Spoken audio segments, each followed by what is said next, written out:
ತಲೆಯ ಮೇಲೆ ಶಿವಲಿಂಗವನ್ನು ಹೊತ್ತುಕೊಂಡು ಒಂಟಿಗಾಲಿನಲ್ಲಿ ತಪಸ್ಸನ್ನ ಮಾಡಿದ್ರು ವೀರಗಂಗಾಧರ ಅಜ್ಜಯ್ಯನವರು.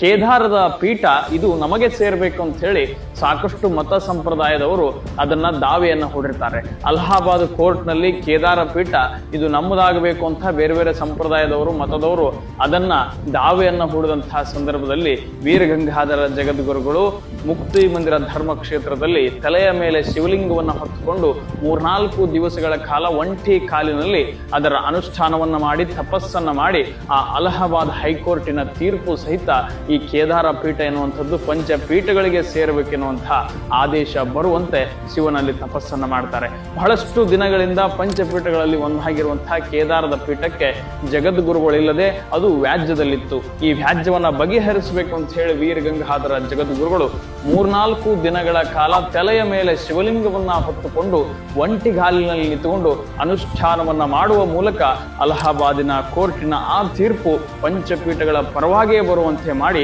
ಪಂಚಪೀಠಗಳ ಅಖಂಡತೆಯನ್ನು ಎತ್ತಿ ಹಿಡಿತಾರೆ. ಎಷ್ಟೊಂದು ವಿಶೇಷ ಅಂತ ಕೇಳಿದ್ರೆ ಆ ಪ್ರಾರ್ಥನೆ ಎನ್ನುವಂಥದ್ದು ಬಹಳಷ್ಟು ವಿಶೇಷವಾದಂತಹ ಸ್ಥಾನವನ್ನು ಪಡ್ಕೊಂಡಿದೆ.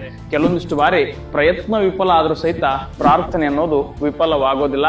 ಅದಕ್ಕೆ ಬಹಳ ದೊಡ್ಡ ಶಕ್ತಿ ಇದೆ.